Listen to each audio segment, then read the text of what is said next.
Hello, this is Dr. Michael Greger coming to you live from my treadmill as I do every month, or at least until recently. I had to take a few months off to finish my opus. My next book is actually the biggest research project I've ever been involved in. But will be out in December. It is done. It is in the editing process. How not to diet on weight management. And so now that that's off, I'm excited to be back to my monthly Q&As here, especially on YouTube, where we just reached 100 million views on YouTube. So excited to, I think it was just last week we broke that. And if you didn't know that, well, obviously you didn't get our monthly newsletter, which is free, like everything else on NutritionFacts.org. You can sign up where we announce this landmark. And so looking forward to the next 100 million.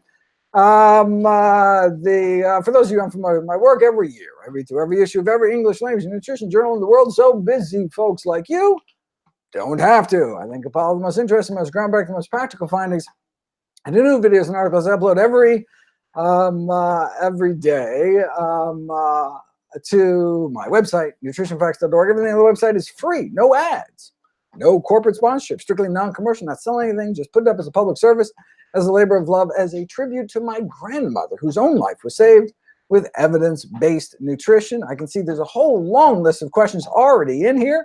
I'm going to just start at the top and go down the list and hopefully get to everybody. And if not, I'm sorry if you missed my Facebook Live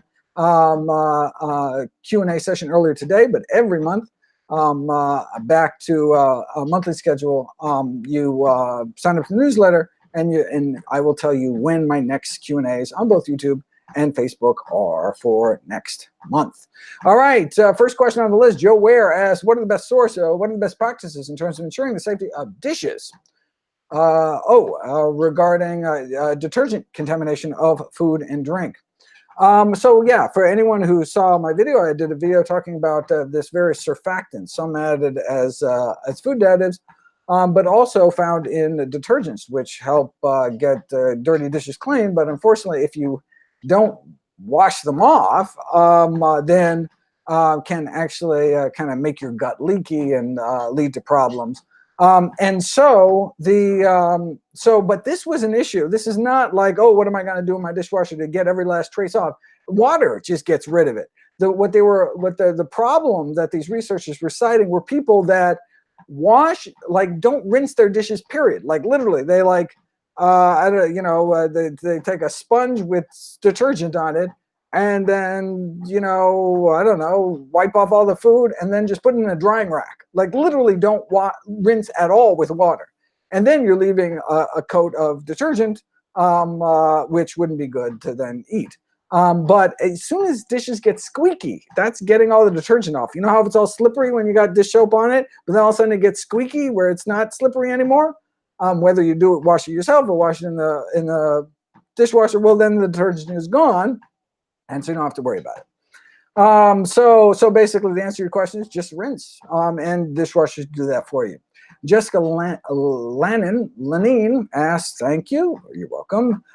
Do you know if decaffeinated green tea is as healthy as regular? We'd like to avoid caffeine.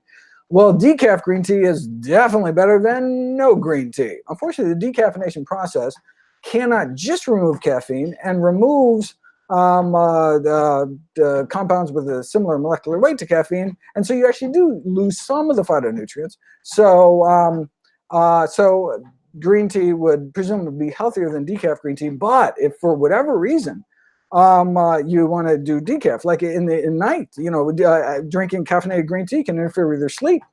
And so that would be a perfect time where decaf would come in, or for whatever reason you want to do caffeine, absolutely decaf is decaf green tea is one of the healthiest possible beverages.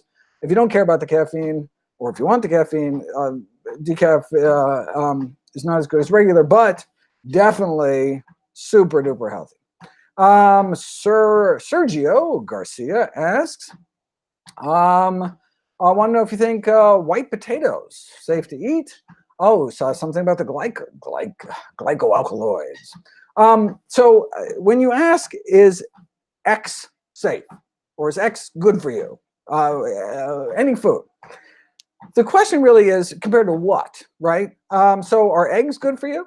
Well, compared to the breakfast sauces that might be next to it, yes.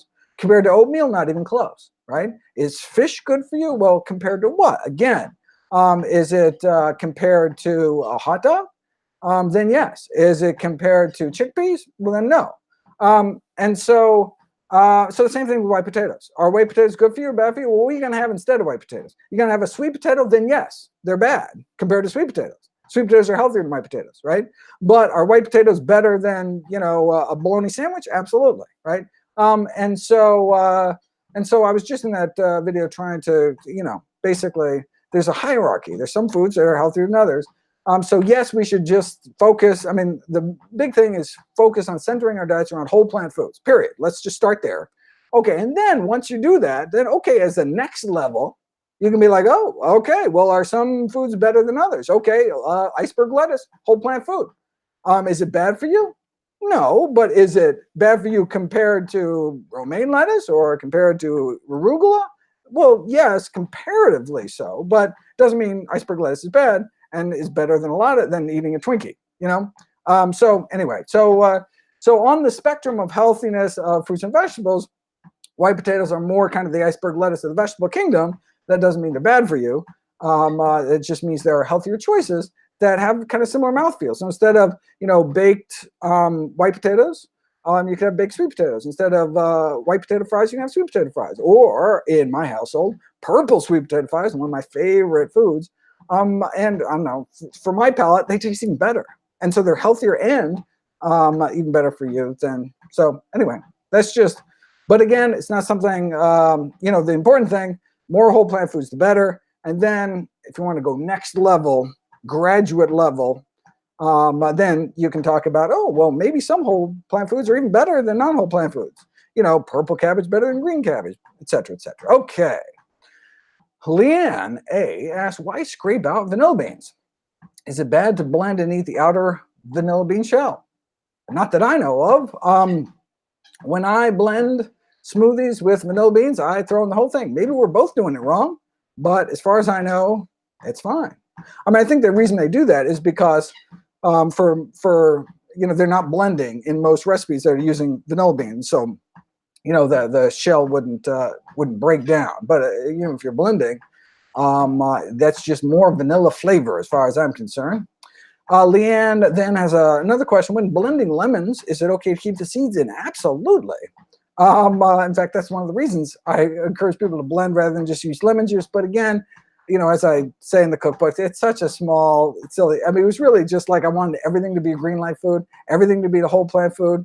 And so lemon juice is technically not a whole plant food, right? Because the fiber removed is just juice, right? But we're talking about like a teaspoon of juice. It doesn't really matter. But I was like, it was more kind of like, I just want every, ingredient to be a whole plant food. And look, there are a lot of nutrients actually in the rind and the peel, the zest, the seeds. So why not? Anyway, so yeah, but yeah, seeds, that's one of the healthiest parts. David Woods, food or beverages good for feminine health? That's a big question. Well, I think I know. Well, I mean, so feminine, number one killer of women, you want feminine heart disease. And so plant-based diet, only diet ever been proven to reverse number one killer of women in the majority of patients. But if you're talking about like painful periods or menopausal issues, then there are specific foods that may help. In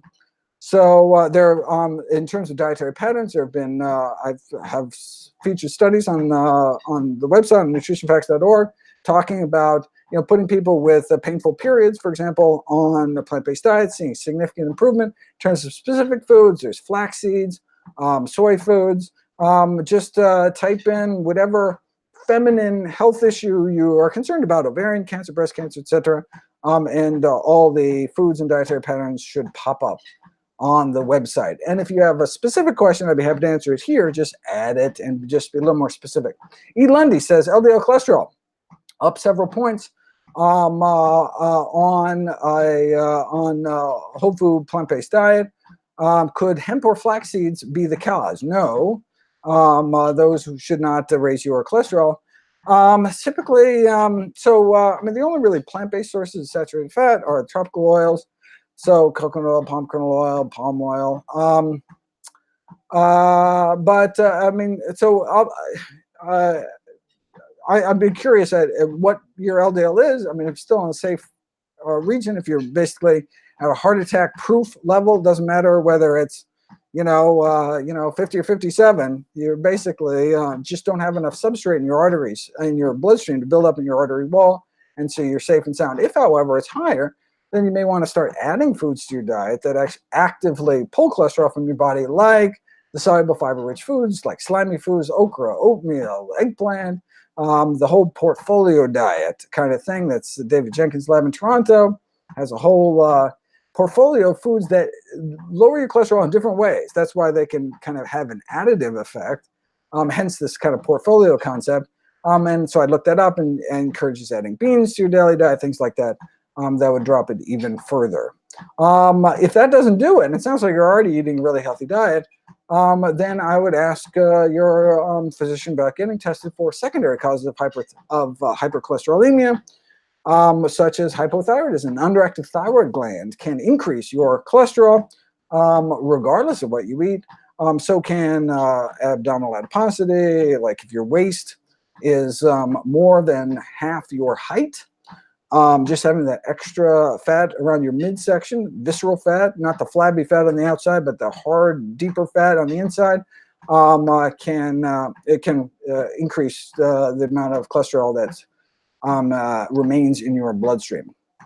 All right, Ballerina asks, is prepping our meals in a cooking box, hay box, Wonder Bag a good cooking method? I've never heard of any of them. So I'm sorry, I don't know, but I will definitely be Googling hay box when I get off of this.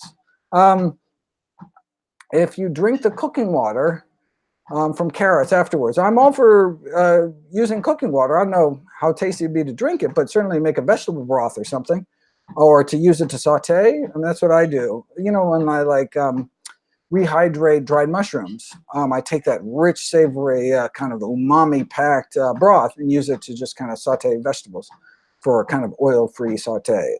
Jeremy Miller says, are pasteurized almonds overheated like roasting? That's a good question. I don't think so. I think, I'm not exactly sure what they use. I assume they use some kind of steam pasteurization, and that doesn't reach the levels where you're concerned about the production of these so-called advanced glycation end products, which are produced at really high temperatures, where you start to kind of brown the foods. So yeah, no, I would not worry about it. And in fact, presumably the pasteurization process is to lower risk of food safety issues, which would be a good thing. Alan Johnson asks, what foods have a positive impact on myelin, as in the sheath that wraps our nerves? Nothing particular. I mean, healthy diet is is important for building up all of our tissues, but specifically, you may be concerned about multiple sclerosis, which is a demyelinating disease, which is much of where the sheath around you, the insulation around your nerves thins out and can cause problems that manifest as multiple sclerosis. We do know that the most powerful intervention ever devised was the Swank diet, the Roy Swank diet, this low saturated fat diet. So cutting down on meat, dairy, and junk would presumably be the best for one's myelin, since it was the best intervention to prevent the progression of multiple sclerosis, which is a demyelinating disease. Doesn't necessarily mean those foods necessarily hurt the myelin directly. It may have a kind of pro-inflammatory effects and affect the immune system, but it's the best I got. Alan Johnson again asks, see, you got to get on here early, ask all your questions. Alan knows what he's got the right idea. Does drinking cashew, almond, nut milks with fruit have negative effects on the bioavailability of the nutrients in said fruit? So this, for someone saying like, wow, where did that come from? So there's a study suggesting that eating like berries and cream, like putting dairy cream on strawberries or something, does indeed interfere with the absorption of those berry phytonutrients into your body. Then the question is, well, what about other milks? And so originally there was concern about soy milks because there's that same binding of the soy protein. So the issue was casein, it was the milk proteins glomming on to these polyphenol phytonutrients. And there's that same kind of binding with soy protein. So we thought it would have the same effect. But the difference is that our good gut bacteria and our microbiome can actually, the soy protein dissociates from the polyphenols in our guts, and it can then get released back into our circulation, unlike dairy protein, which continues to glom onto it. And so you don't have the same benefit blocking effects of soy milk that you do with dairy milk. But the question Alan is asking, okay, what about all these other kind of milks? Cashew milk, almond milk, nut milk, oat milk, if you've tried the newest craze. And I would assume, although studies haven't been done, that would not have an effect. And the reason is because it's the protein. Remember, it's the protein, whether it was the dairy protein or the soy protein glomming on. And these nut milks have very little protein. And presumably, I haven't looked at the oat milks, presumably they have very little protein too, like rice milk and these other grain milks. So, and since this protein is the issue, even if almond proteins glom on to the phytonutrients, there's just very little protein in the milks. So I would assume the answer would be no effect on your berries, though it hasn't been tested as far as I know. Zach Plunkett asks, I break a 16-hour fast. Ooh, that's some nice time-restricted eating. A big breakfast. Oh, wonderful. 2 cups steel-cut oats, 2 cups berries, a banana, an apple, a mandarin. Ooh, fancy, fancy. 2 figs, 1 ounce of walnuts, cocoa powder. Oh, I'm getting hungry. Tablespoon of peanut butter. Greens. Whoa, you put greens in your oatmeal. That's some next level stuff. 800 to 900 calories. Is that too much? No, that's not too much. That's fantastic. We should front load our calories. Bigger breakfasts. You know, that whole Prince Popper, eat like a breakfast like a king, you know, lunch like a prince, dinner like a pauper. That's the way to do it. In fact, or it sounds like what you do even better, time-restricted feeding, skip supper altogether, or eat it very early. So you have early time-restricted feeding. Restrict feeding within a window, less than 12 hours. And earlier in the day, we should front load our calories because of our circadian rhythms. Eat the exact same foods in the morning, less fattening than the exact same foods in the evening. Exact same foods in the morning, lower insulin spike, glucose spike, triglycerides, you name it, in the morning than in the evening. We were not meant to eat at night, and can cause all sorts of chronodisruption. I have a whole bunch of really interesting videos about not just how to eat, what to eat, and how much to eat, but when to eat. But you know, spoiler alert, earlier the better. Front load your calories. So big breakfast is the way to go. Alan Johnson, another question. Is there any research on healing cavities naturally instead of drill and fill? And the answer is prevent them in the first place. Treat the cause. What's the cause of cavities? The singular cause of cavities? Added sugar. So stop eating added sugars, don't get cavities in the first place, and then poof, you're all good. Zach Plunkett asks, any advice on dealing with ganglion cysts that form on our finger joints? Oh, that's interesting. I know of no research, not that I've actually looked it up, but if you type in ganglion cysts into PubMed.gov, the database of the National Library of Medicine, largest medical database in the world, and diet, maybe there's research out there. If there is, let me know about it. Send me the link. I'll download the PDFs. And if there's something juicy, actionable, interesting, groundbreaking, I will do a video about it, and it'll be all thanks to you. Yeah, but nothing has kind of come to my attention about ganglion cysts and diet just spontaneously. Anne-Marie Drummond asks, would be fantastic to have a nutritionally curated whole food plant-based keto diet. I'm not even sure what that means, nutritionally curated. I don't think any kind of keto diet would be a good thing unless some cases of intractable pediatric epilepsy. You can so change the brain chemistry, you can actually have some benefits, but certainly not for anyone without certain rare medical conditions. Zach Plunkett, can you speak on the cause of white spots that develop on skin?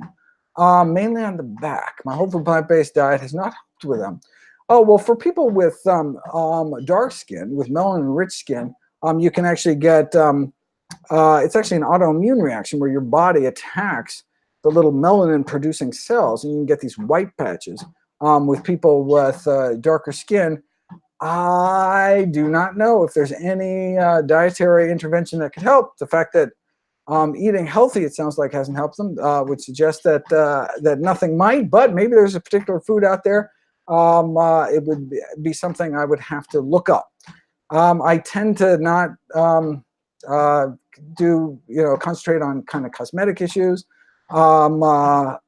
which really this would be. But look, if people are interested in it, and if there's something you can actually do about it with diet, I'd love to help out. Joshua Pritikin. This is not just any Joshua Pritikin. This is actually a descendant of Nathan Pritikin, who is the reason I'm standing before you today, because Nathan healed my grandmother from end-stage heart disease. Oh, and he asked, can I give a brief status update on the new How Not to Diet book project? I absolutely can give an update, as I did a little bit earlier. It is done. It's a monster. It's a really big book. But hey, you can curl it for a little resistance exercise. Just don't drop it on your foot. Anyway, it's still being edited. Maybe it'll be edited down. But I'm really excited about it. It's the biggest thing I've ever done in my life, actually. I'm really proud how it came out. It'll be out in December. I'll go on the road. If you're interested in having me come speak in your town, so far we're looking at about 250 cities. I'm going to try to cut that down, but maybe if I'm in your area anyway, I can come spot. So you just click on speaking inquiries on the website, and you can fill out a form, and maybe I will come to your town and talk about evidence-based weight loss. What a concept. All right. Zach Plunkett asked, do we still need to count calories or carb intake on whole food plant-based diet? No, isn't that nice? Or can we simply eat whatever we want, whenever we want on this diet?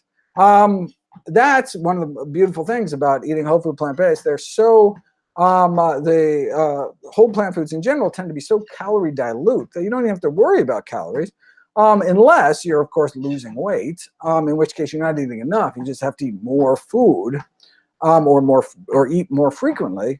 Yeah, no, I mean, that's one of the nice things. You just naturally, in fact, you have to eat a larger volume of food, a larger weight of food to actually get the same calories you were eating on a less healthy diet. But if you're, we should really shoot for a BMI of about 20 to 22. And so if you're dipping below that,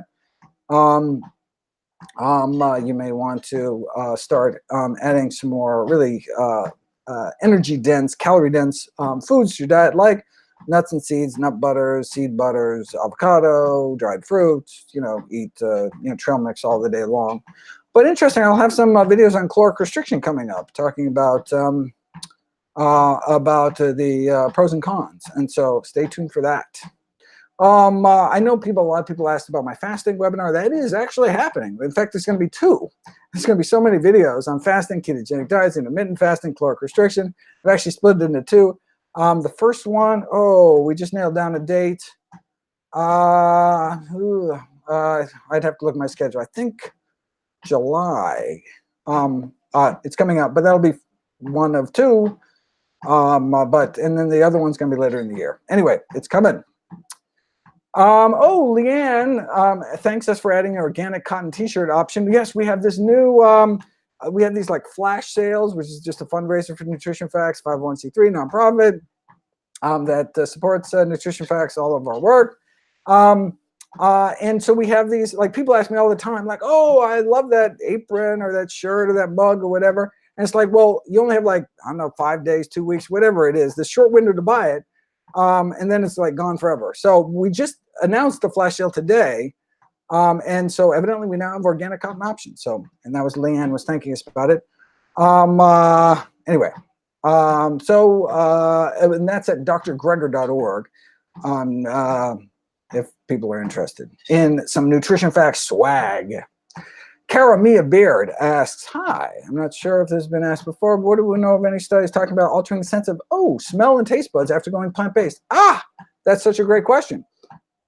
So your palate changes.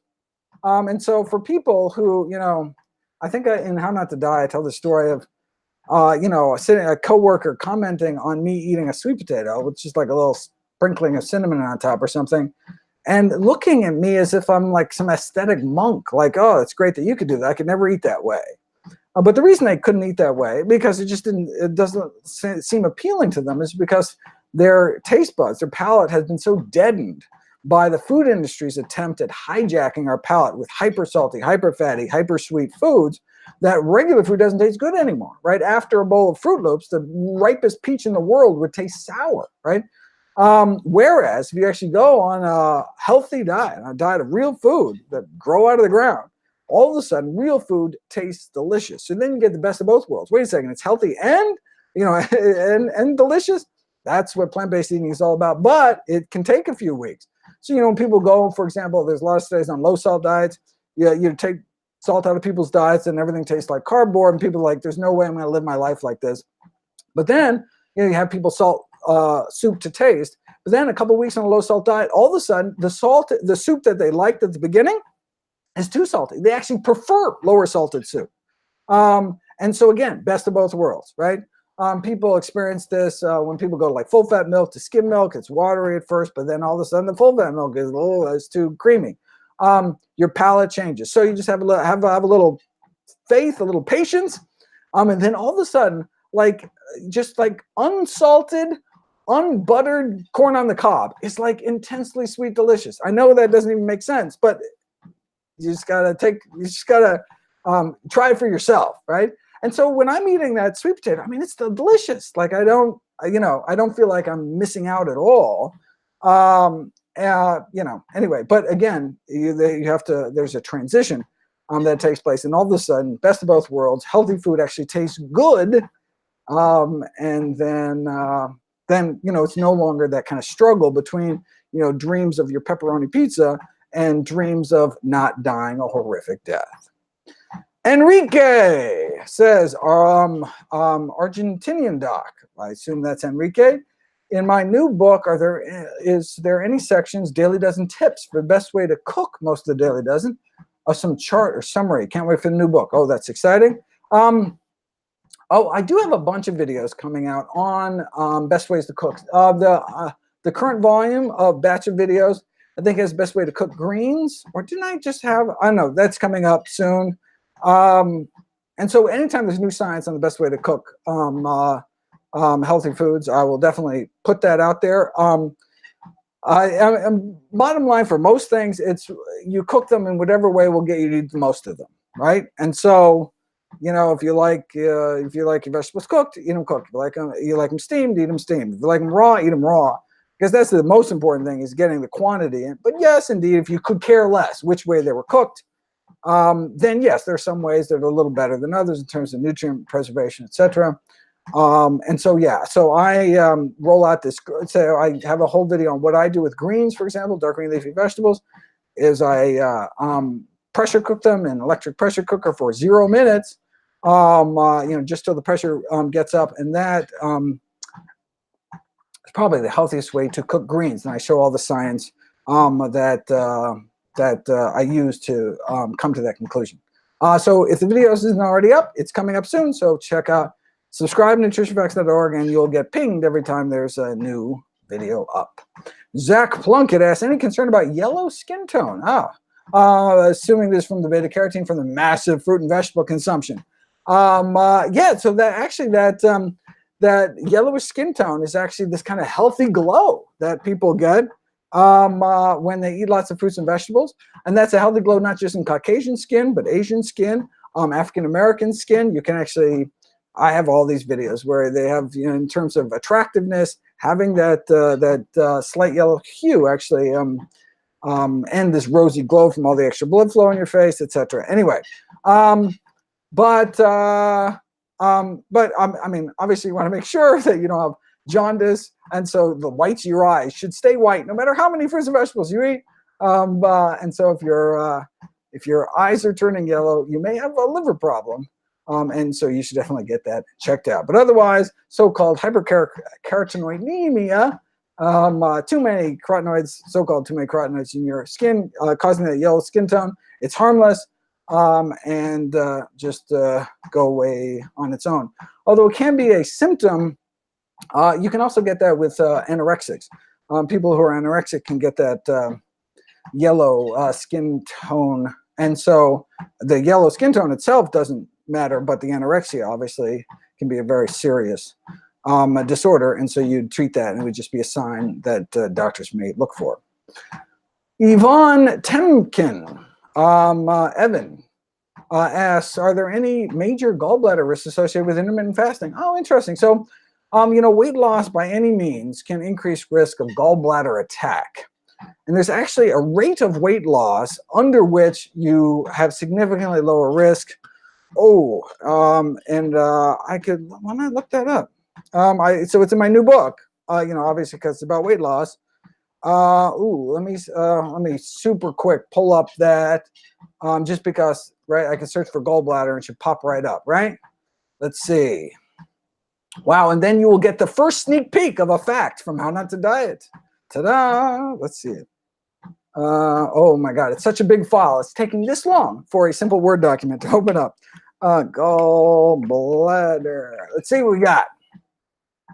Okay, talk about gallbladder cancer, gallstones. Okay, yeah. Oh, here we go. To help prevent a gallbladder attack. Oh, okay. So rapid weight loss can be a trigger for gallbladder attacks. Half pound a day has been deemed the upper limit for medically safe weight loss based on gallstone formation. And so, yeah, they talked about the ultrasound studies. Incidence of new stones goes from less than 1 in 200 to 1 in 40 if you go above that. So that's why it's important to stay below that. But one way you can prevent the gallbladder attacks is increase your fiber intake.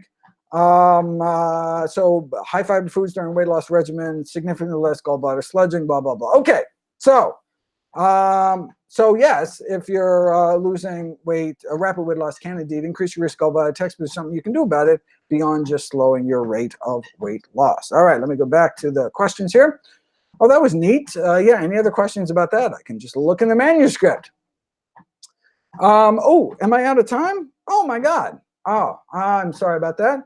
I've got another interview starting 2 minutes ago. Sorry about that. Have a wonderful day. Have a wonderful month. I will see you next month.